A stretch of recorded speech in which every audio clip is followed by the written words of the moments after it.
देश में जाति जनगणना को लेकर चल रही बहस ने एनडीए के भीतर मतभेदों को उजागर कर दिया है। जाति जनगणना को लेकर बीजेपी अलग थलग दिखाई दे रही है। सहयोगी दल भी अब इस पर खुलकर सामने आने लगे हैं। वहीं आरएसएस ने जो बयान दिया है उससे नई बहस छिड़ गई है। आरएसएस के बयान ने बीजेपी को राहत भी दी है और टेंशन में भी डाल दिया है। जी हां, आरएसएस की तरफ से पहली बार जाति जनगणना पर बयान सामने आया है। आरएसएस ने जातिगत जनगणना की तरफदारी की है।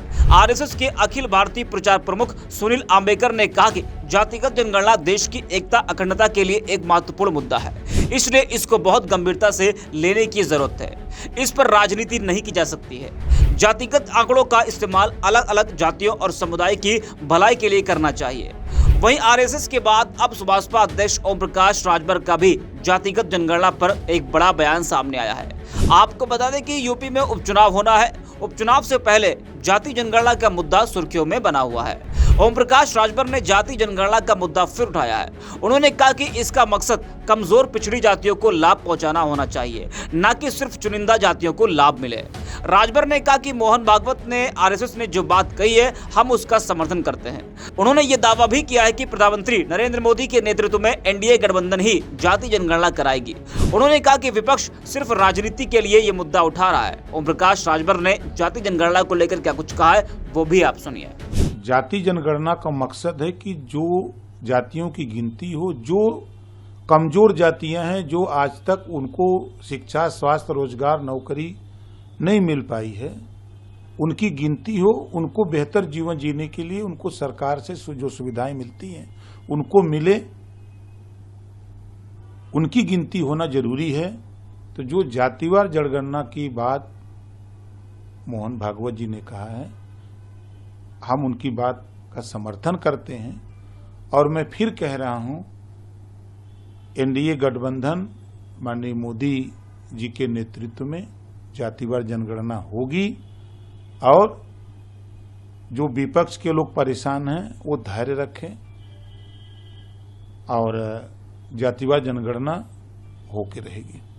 2022 का चुनाव 2024 का चुनाव हो, दोनों में सियासी मुद्दा भी रहा है।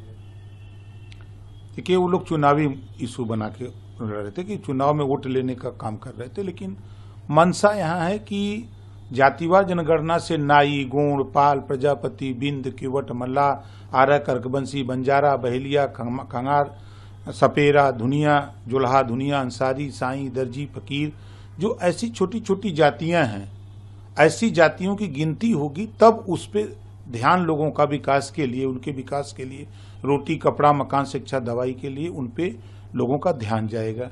जातिवार जनगणना का मकसद हम लोगों का ये है।